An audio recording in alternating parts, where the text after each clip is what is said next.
Morning students. Today I am going to deliver the lecture on external iliac artery.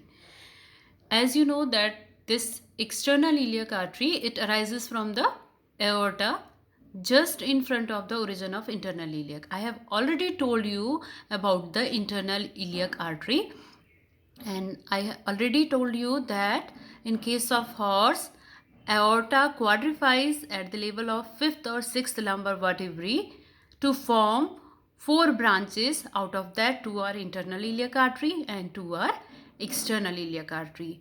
After arising from the aorta, this external iliac artery, it will descend at site of pelvic inlet along the tendon of psoas minor muscle. And you know the pelvic inlet. Pelvic inlet is made up of dorsally by sacral promontory, laterally by iliopectineal line, and on the ventral aspect by the pecten of pubis bone, right? So it descends at the site of pelvic inlet along the tendon of psoas minor, and then it reaches at anterior border of pubis. When it reaches at the anterior border of pubis, after that, this is called as, the same artery is called as femoral artery. So the external iliac part is up to this pubis. Afterward, this external iliac will be known as femoral artery. Now the branches of external iliac artery up to the femoral, right? The first branch is deep circumflex iliac. This branch, deep circumflex iliac, it arises just at the origin of external iliac. As the external iliac arises from the aorta, from it deep circumflex iliac will arise, and it will run towards the tuber cocci. As you know that what is tuber cocci? It is the lateral angle of the ilium. At that level, at the level of tuber cocci, it will divide into anterior and posterior branches just near the lateral border of psoas minor major. Now it's anterior branch. We say it anterior branch because this will supply iliacus and psoas muscle, and it will be running to the cranial direction, forward direction and downward direction in the flank region. You know the flank region just below the lumbar vertebrae, and it supplies to the abdominal muscles that like transversus abdominis, oblique abdominis internus and oblique abdominis externus.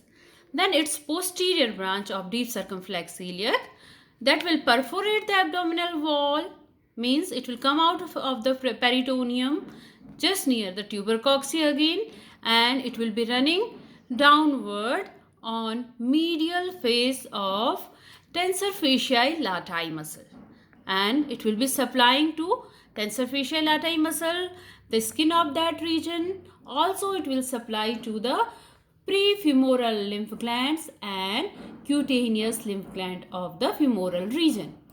Then the second branch of the external iliac is external spermatic or cremasteric artery.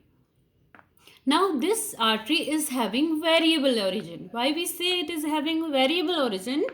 Because it may arise from the external iliac, or it may arise directly from the aorta, or it may arise from deep circumflex of iliac. It can arise even from the internal iliac artery. Then after originating from it will run in inguinal canal. You know the inguinal canal. I have already told you in the reproductive system, and this inguinal canal, it will supply in that region into cremaster muscle and the content of spermatic cord. And you know the content of spermatic cord because in the spermatic cord region there are anterior bundle and posterior bundle and cremaster muscle, and it will be supplying to these anterior bundle contents as well as posterior bundle contents. Then external, second was external spermatic or cremasteric, and in case of female its homologue is called as middle uterine. In male it is called as external spermatic, but in female it is the middle uterine. and it will, as the name indicates, it is uterine artery, so it will be running in the broad ligament of uterus, and it will be supplying to the posterior part of uterine horn. I'm not saying about the body of the uterus, it is supplying to the uterine horn, and it will anastomose with the other uterine artery. You know, other uterine arteries are anterior uterine artery and posterior uterine artery. The anterior uterine artery, it comes from the utero-ovarian artery, and the posterior uterine artery, if it is a case of horse, you already know it will be arising from the internal iliac. So it will be anastomosing these branches. Now there is a characteristic of this middle uterine artery that if the animal is pregnant, then after the 3rd month of pregnancy, it will perrectally palpate the pelvis region, and if will touch the lateral pelvis wall, then will feel a characteristic thrill on the lateral wall because of the engorgement of the middle uterine artery, and that characteristic pulsation and characteristic thrill is known as fremitus. Fremitus is the specific condition, if specific pulsation of the middle uterine artery after the 3rd month of pregnancy. So it indicates that animal is beyond 3 months pregnant. So it is a diagnostic feature also. Now these are the 2 branches which are coming from the external iliac artery. That is, the first one was deep circumflex iliac, and the second one was external cremasteric in male and middle uterine in female.